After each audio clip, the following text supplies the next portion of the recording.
It was yet another sunny day in the city of Oslo. One would think that nothing out of the ordinary would happen or go wrong.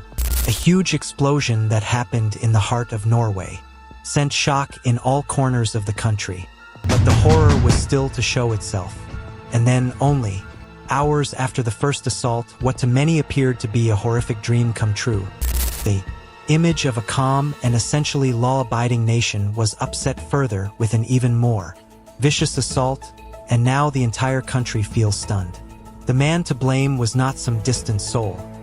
He mingled with them, indistinctly clad in the armor of power. They found out this man was a cold-blooded killer who had planned this too. The later detail, even after being apprehended, his disgusting demands and no signs of regret, amazed everyone. Welcome to a psychological thriller that examines the mind of Anders Behring Breivik as we explain how an apparently normal day in Norway became one of the most horrific in the country's history. No one can erase the dark history of this man, the history of the pains of his childhood, which he left behind together with the pain, the perverted devils, and the shaking doctors.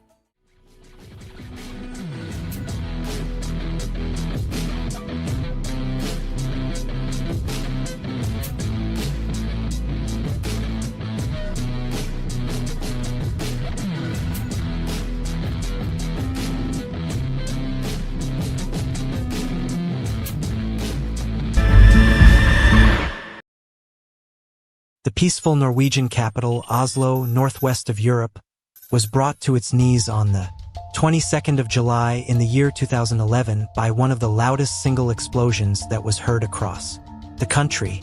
As is usual on any other day, there were people working on their activities, government employees in their working stations in the government area in Oslo. But by the afternoon, Norway would be in mourning, and one of its fearsome black days was to be etched in the nation's history.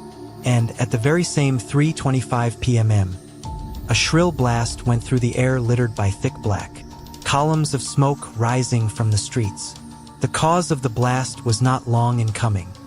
It turned out to have been a van containing a homemade explosive device left near the building that houses the Prime Minister's office. The explosion happened with great impact and destroyed windows, caused fires and parts of the building, and left debris. The devastation was immediate. The number of people who lost their lives was 8, and the others who were injured, their lives were altered in the process. The total number of injured people was over 200. If there could be a consequence of the explosion, there was a striking scene of confusion in its miniature representation. Emergency services swarmed into the scene and tried in vain to put out fires, treat the injured, and policemen searched for any other suspects. But gradually, it emerged that this was no coincidence at all. This clearly was an act of terrorism, and the man behind it at large. Surveillance footage from the area quickly became the focus of the investigation. Cameras captured the chilling moment the van was parked, and a man, dressed head to toe in black, exited the vehicle and walked away calmly, blending into the crowd. The Prime Minister, who was likely the primary target of the attack, was confirmed safe, but the fear that gripped the nation only deepened.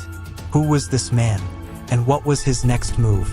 As investigators worked tirelessly to piece together the puzzle, a critical lead emerged.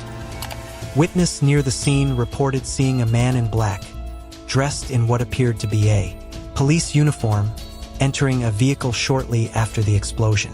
This witness, acting on instinct, jotted down the license plate number and a description of the man, details that would prove to be crucial in the hours to come.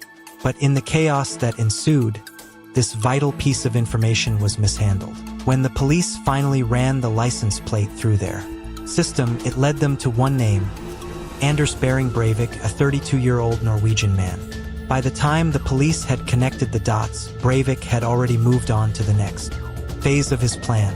While the authorities were still grappling with the explosion in Oslo, Breivik had made his way to Utøya Island, where a youth camp was being held by the Workers' Youth League, a political organization affiliated with Norway's Labour Party. Dressed in his police uniform, Breivik gained access to the island with ease, exploiting the trust of those who believed him to be an officer of the law. But who was this man who could change the course of such a war into the image of incredible and birational cruelty? If one is to understand the real Anders Breivik and how capable he is of the killings, one has to calculate backwards into his life of twisted emotions, a wretched childhood. Anders was born on February 13, 1979, and the fate of his parents was never quite good, so he had many problems from birth. His father was a Norwegian diplomat and was most of the time away. Rumors were rife that Wenche hated Anders with a passion. She called him many things, referred to him using the demon child, and continued to emotionally and psychologically abuse him, which any child ought not to go through. Cruel words and inconsistency from her damaged the young boy in a way which he could retaliate the rest of his life. She often said to Anders that she regrets he was ever born, and over the years made him grow up with this taste of bitterness and rejection in his mouth. It has been a normal day disrupted by death calls when dozens of used mobile phones rang. It is put forward that the news of that horrific bombing in Oslo was received in the camp and instantly provoked concern among the staff. However, to ensure the campers didn't feel unsafe, the team quickly dissipated the feeling, promising the safety of the campers. Shortly after that, the camp leader got a phone call from a man who said that he was a police officer. He said he was assigned to guard them, for which he thought that Oslo incident could have been just the first in a series of actions.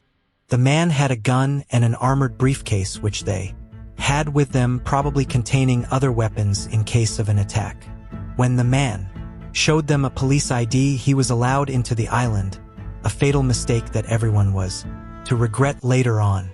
On arriving at the island, the man met another camp leader and a hostess whom we met, identified as Monica. Both felt something was off about him, but they never got the chance to confront the man, as he quickly whipped out his gun and shot them dead to kickstart a terror that the island would never forget. Soon at 5:22 p.m., the silence of the island was broken by gunshots. This man, whom everybody knew to be Anders Behring Breivik, was an imposter, and having hence successfully removed everybody's sight from his real persona, he proceeded to kill.